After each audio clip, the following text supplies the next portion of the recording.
Welcome to Lesson 19.2, Patterns and Processes of Evolution.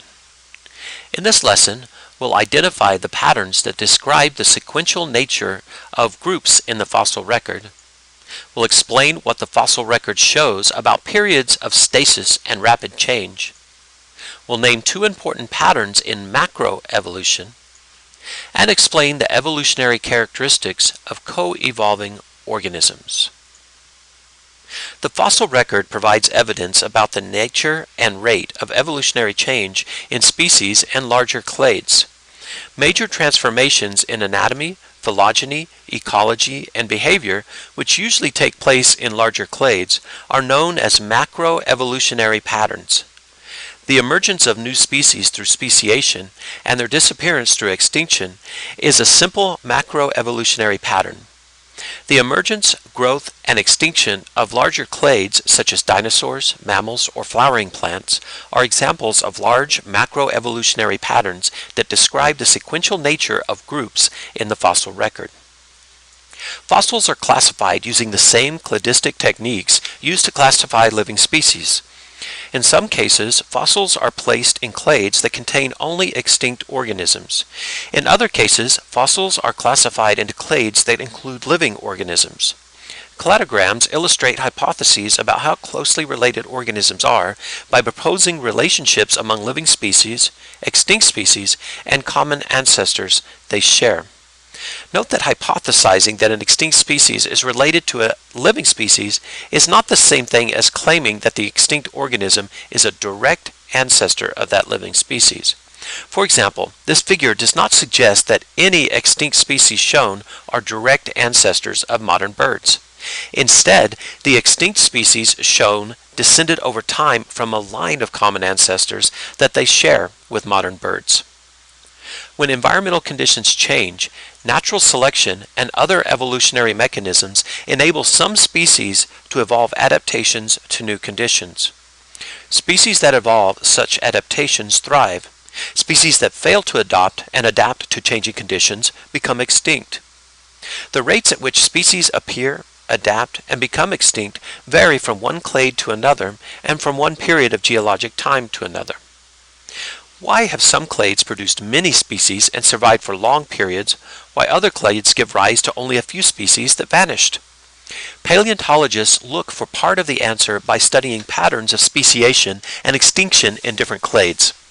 One way to think about this process is in terms of species diversity. High species diversity within a clade can serve as raw material for macroevolutionary change in that clade. In some cases, the more varied the adaptations of species in a particular clade are, the more likely the clade is to survive environmental change. This is similar to the way in which genetic diversity serves as raw material for evolutionary change for populations within a species. If the rate of speciation in a clade is equal to or greater than the rate of extinction, the clade will continue to exist. If the rate of extinction in a clade is greater than the rate of speciation, the clade will eventually become extinct. The clade Reptilia is one example of a highly successful clade. The reptile cladogram in the figure includes not only living snakes, lizards, turtles, and crocodiles, but also dinosaurs that thrived for tens of millions of years, and the common ancestors that all members of this clade share. Most species in the clade Dinosauria are now extinct, but the clade survived because it produced some groups of new species that successfully adapted to changing conditions. One of those smaller dinosaur clades survives and thrives today: birds. What are the two major clades of dinosaurs? Ornithischia and Saurischia. What is the only group of dinosaurs in the diagram that is not extinct? Modern birds. If modern birds were extinct, the entire clade shown in the diagram would be extinct. Since modern birds are not extinct, the clade is still surviving. So what are macroevolutionary patterns? These are grand, large-scale transformations that usually occur in clades larger than one species.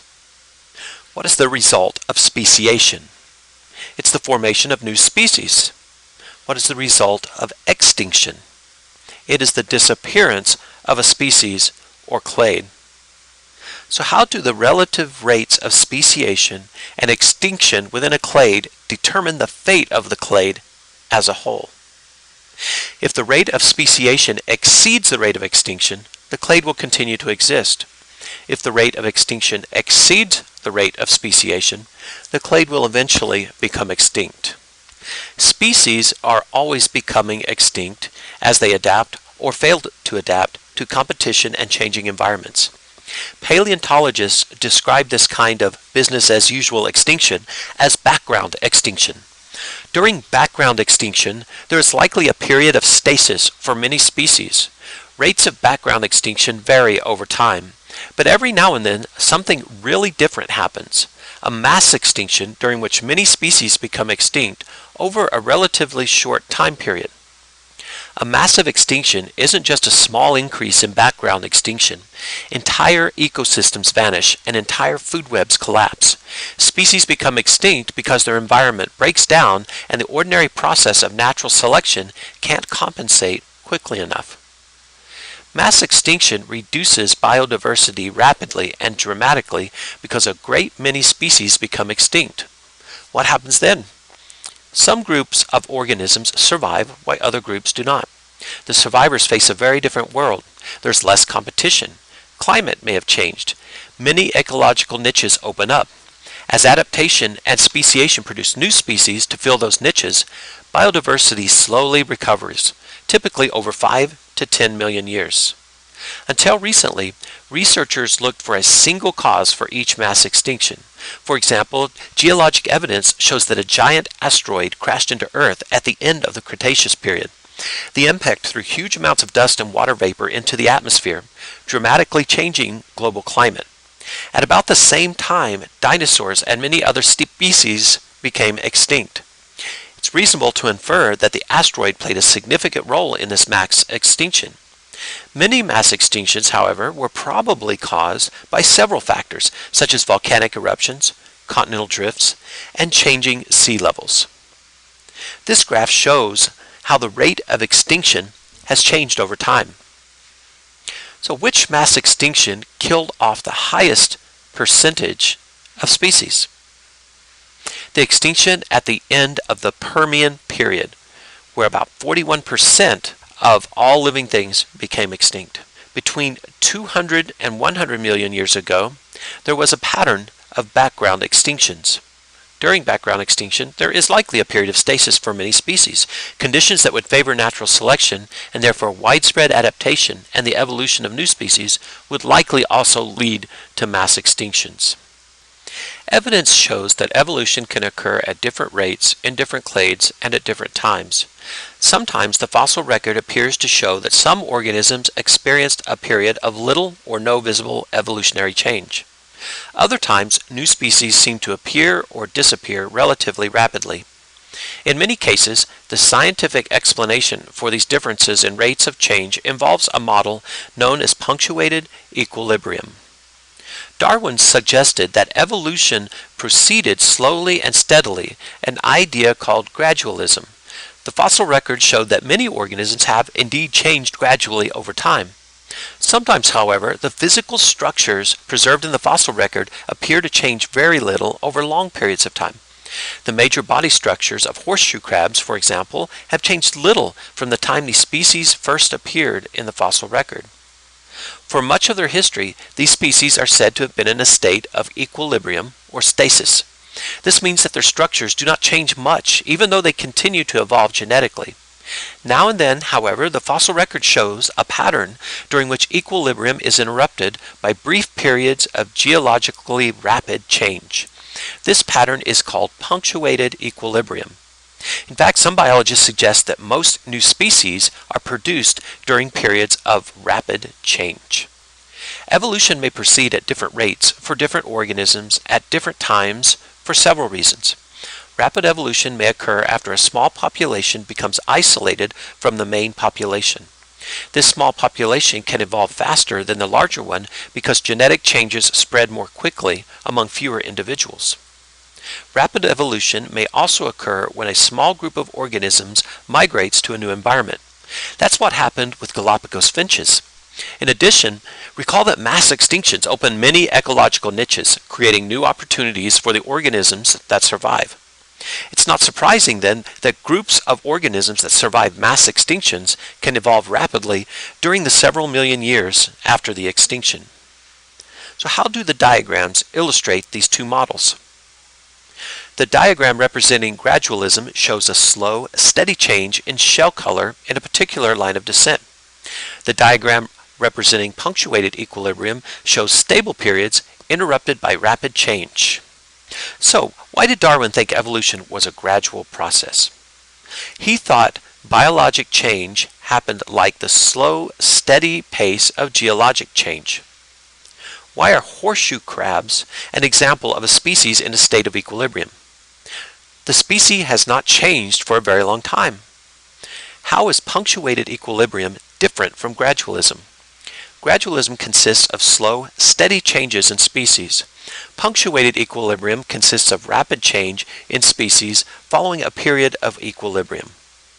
When might rapid evolution take place? After a small population becomes isolated, when a small group migrates to a new environment, or after a mass extinction? Evolutionary biologists look for patterns.